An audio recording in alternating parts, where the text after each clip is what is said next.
What's up, y'all? We back in the shop. Hope you guys are enjoying the OBS content. I know this is primarily a B-Body channel, but I got an OBS, so I figure, I'll throw some of that content on the channel. And I know a lot of people came over I gained a lot of subscribers from my boy Cool Cars KJ.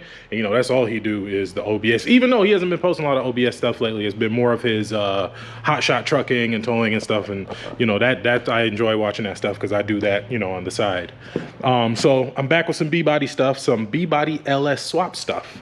I've seen a couple people asking about Crossmembers and, what Crossmember to use and stuff like that. So I'm just gonna let you guys know what Crossmember I like to use. It's the BRP Hot Rods Crossmember. If you go on their website, this is the muscle rods, but it's brphotrods.com. I'll put a link to the Crossmember. And why I like it is it's nice and clean. I'll open it up here in a second. I just got it laid out. We got a 96 Impala with a 6.0 4L80. So I'm not quite ready to put the Crossmember in, but I am going to put it in because there's some stuff that I need to handle in the front, and I want the engines to be at the level it's going to be when I put it in. I'm on hold with AutoZone because I need to get some parts, so I'm just like, I might as well film. So once they come on, I'll cut it off and then I'll come back. But yeah, so why I like this Crossmember is it's pretty much like a universal Crossmember. It has holes on the side that are adjustable. This is the same Crossmember I'm running in my car, and I have a 4L65. Actually, we put this same Crossmember in Torian's car, and he's still got the stock LT1 and 4L60. And we've changed his transmission so many times.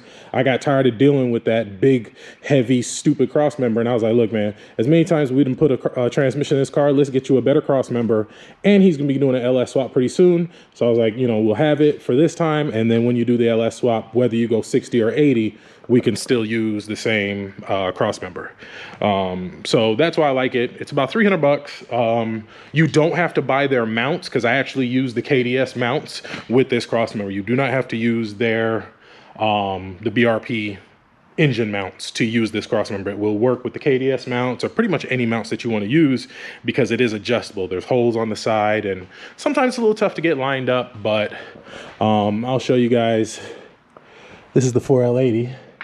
We got a billet Circle D 3200 stall. It's got a stage 2 BTR cam or stage 3 BTR cam in it. LQ4, so we're kind of wrapping this one up now. LS simple brackets. So today is get the Crossmember in. I got headers here. These are some new headers I'm trying out. I normally do the Speed Engineering headers, but on my car, I have a set of headers that fit perfect. I'm talking, you don't have to bend anything. You don't have to hammer anything. It's like they were made for them. And I don't know. I got them from my homeboy, Don Paul, and he bought them from somebody. So we weren't exactly sure on what brand they were. So these are pace setter headers. Here's the part number for pace setter. They're Camaro Firebird LS1 long tubes. Hold on. Hey, what's up, man? All right, so yeah, AutoZone came on the phone, ordered the parts I needed. So yeah, these are the headers. So I already test fitted them. That's why I had the motor at the angle that I had it in, so it was right. The passenger side, perfect. And that's normally the side that gives you the most problems. With the Speed Engineering headers, you got to hammer that collector in on the side. With these, passenger side fit perfect. Don't have to modify anything. The driver side, it's hitting a little bit right here in the front. So I'm gonna mess with it a little bit more because I don't think I have the angle of the engine right. So, and plus the ABS lines are in the way. On my car, I don't have ABS. So I'm gonna try to move those lines out the way and see if I can get it to fit. But I think it will fit. Worst case scenario, I will have to do a little bit of hammering on the front there to make them fit. But that's not what this video is about. It's about this Crossmember kit. So I want to lay it out and kind of show you guys how it looks and, the different parts and all that stuff. So I'm going to lay it out here on my bench. However, my bench is a little messy and covered in crap. So let me get this cleaned up. I'll get the Crossmember and all the parts laid out here, and we'll go through, the parts, and then you can find the unfortunately they don't ship them with instructions, which is weird, but the instructions are available on their website. What I'm gonna start doing, now that I think about it, I'm gonna start printing out all these instructions. It's just something I'm thinking I'm putting in the video so I remember when I'm at home editing, but I'm gonna start printing them out and getting a binder and just putting them in like plastic sleeves, so I don't have to hold my phone. I can just pull the instruction binder out and go to the Crossmember page, and boom, that's what I need. Because I need that for the Crossmember. Because sometimes I forget, I've done a few of them, but sometimes getting under there, you get confused. So sometimes you need a little refresher. I need one for that. I need one for the Dakota Digital, for the diagram for the cluster, and just some other, stuff that I do around the shop that I'll need it for. So let me get this thing cleaned up. It's going to take me half a second. Like, I got this weird thing where like I can clean really fast. And like, I don't know, I've had it since I was a kid. So like all I do is like I wave my hand and snap my fingers. It didn't work. There we go. All right. So we got this thing all laid out here, nice and clean. So this is the main piece here. This is the Crossmember itself. Here's the part number for you, and there'll be a link to it in the description. But this is the main piece here. Beautiful powder coated. It probably weighs about 8 pounds, 10 pounds maybe, if that. Compared to the factory one that's like 20 or 30. Tubular, nice, beautiful piece.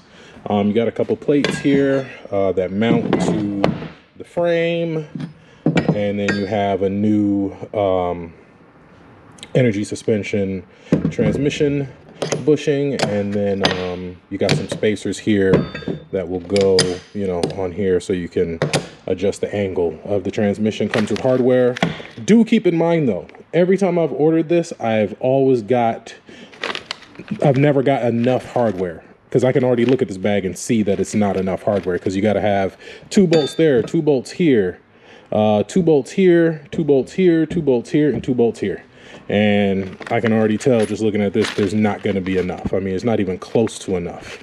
And every time I email them, I always put a note, please send extra hardware, and they never do. So that's kind of one of the annoying things about this Crossmember is you got to make sure you got extra hardware. But what I did, because it kept happening, I went and bought this pack. I think I got it from Advance of like grade 8 hardware, and it actually comes in really handy. So pretty much I may have to go get another one because this one's running low, but basically the same bolts, so I have nuts and bolts and washers and all that, and I just keep those on hand. I believe these are lock nuts on here. I just use a little Loctite on there if I need to. But yeah, I believe these nuts. Yeah, these have the little nylon locking thing in there. So because those don't, I just put a little Loctite on them, and I've never had one come out. So the reason I went with this Crossmember, especially on my car, was because when I first did it, I had a 4L60, and then I was like, okay, I'm going to run the 4L60, and then whenever it goes out, because that's what they do, I can convert it to a 4L80 without having to change the Crossmember. So that's why I did this one on my car, but I ended up having my boy Randy build me a built 4L65, and so that one's been holding up just fine. So I'll show you how to assemble this thing for the most part. Another drawback of this is this plate, and not because of the design of the plate, it's because of the placement of it. And I'll kind of show you what I mean here. And this may not apply to every vehicle, but for this vehicle, it definitely does. So this plate goes right here. It bolts in here. I forgot which way. Either like this, but it goes up here, and then the other plate bolts here, and then to the factory, where the factory Crossmember bolts in. But you can kind of see what the problem is. Somebody jacked this car up from this part of the frame, and it pushed it all in.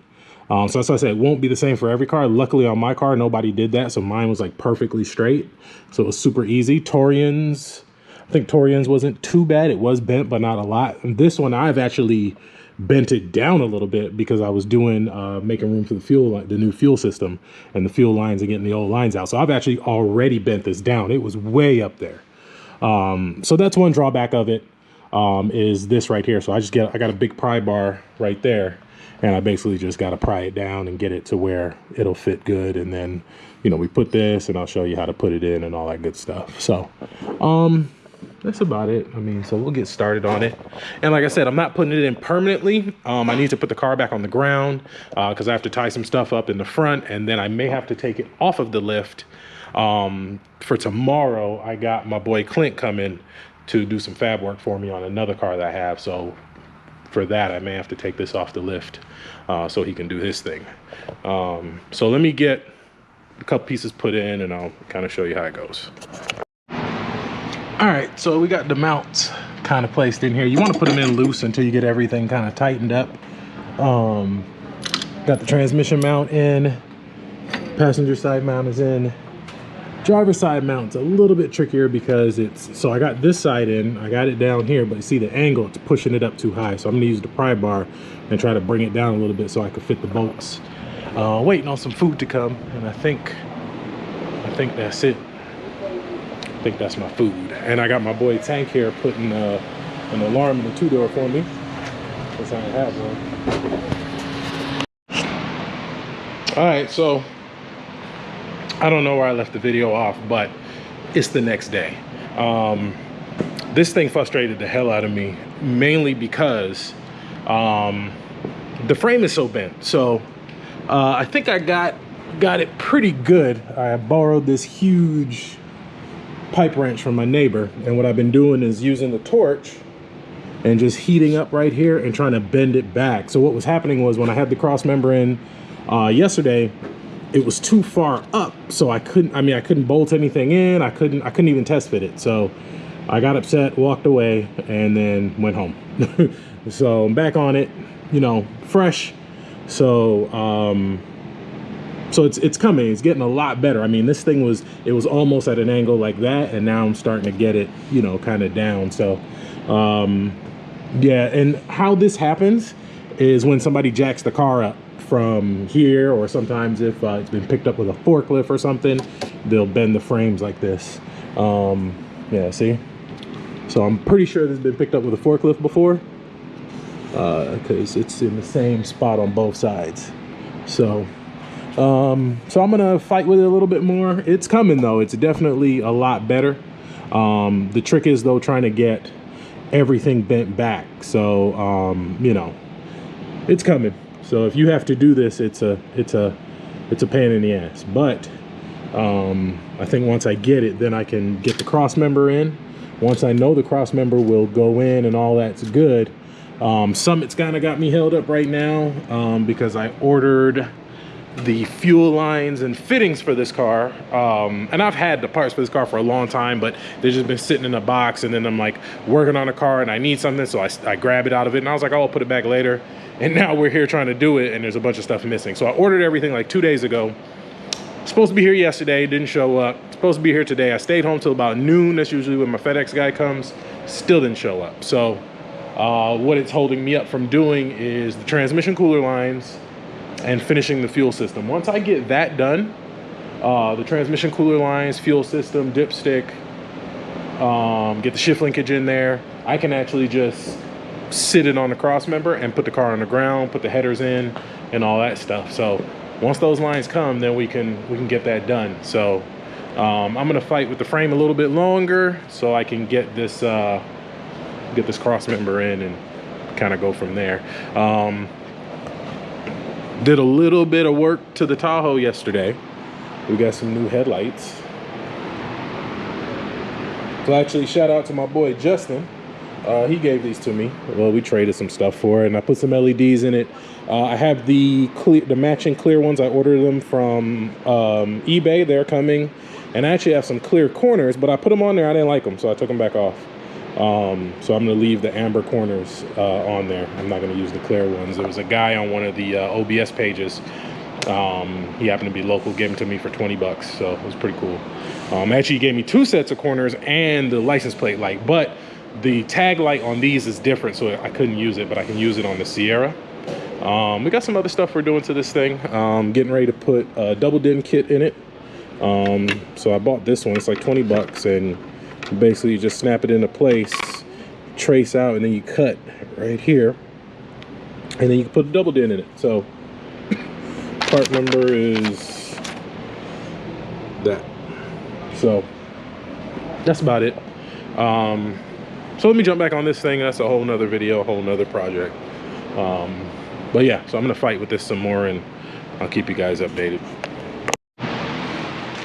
All right, folks, we got it. So let me show you what I got. So I got it in there, just kind of loosely put in. So I gotta go get, I just put this in here for now because all I had. I gotta go get some more lock nuts. But curves down, got it here, and I was able to see the angle now. It's, you know, it's not tight. It'll go up a little bit more once it's tight, but it's to a point where it'll actually fit, because before this was hitting up here, it was a mess. So the main trick about these cross members, if I could give you any advice, don't tighten anything until everything is connected. So don't tighten the bolts in here, don't tighten these, don't tighten any bolts. Just kind of get them on there through threads, so where they'll stay. The ones in here aren't tight either. None of them are tight. They're just kind of in there. And then even this one's not tight, it's just in there. Once you get everything together, because it's going to move and shift, then you go in and tighten everything. You can tighten the transmission mount. The only reason I didn't tighten it all the way down is because I need to see the angle, and I need to see if I need to shim it more. So this is what I need to get done, at least this, so I can get the headers in and stuff like that. Summit still hasn't got my package yet, still hasn't got here. So I got to take it off the lift today, because I have to put another car on the lift for some gears.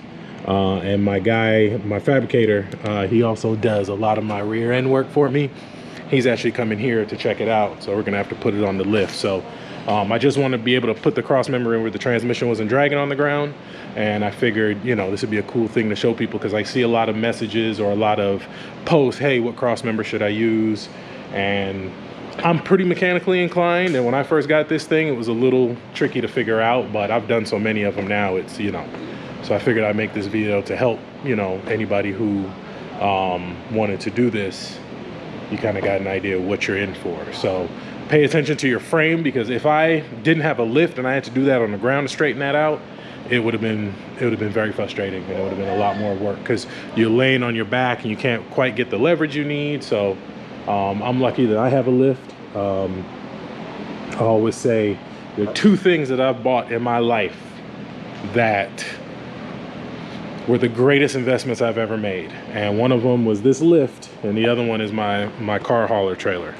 Not my cars, not anything like that. And you know what? And my Impala, because if it wasn't for me buying my Impala or trading to get it, I wouldn't have any of this. I wouldn't be who I am, and I wouldn't be doing what I do. So I just want to make a quick video. I wanted to keep the content going. I know I always say that, and then I go like 3 months and don't post anything. But honestly, I get burnt out. You know, I get home, I sit in front of the computer, and I just don't feel like editing. Anybody else who does YouTube, I mean, it happens. So yeah, that's the BRP Crossmember.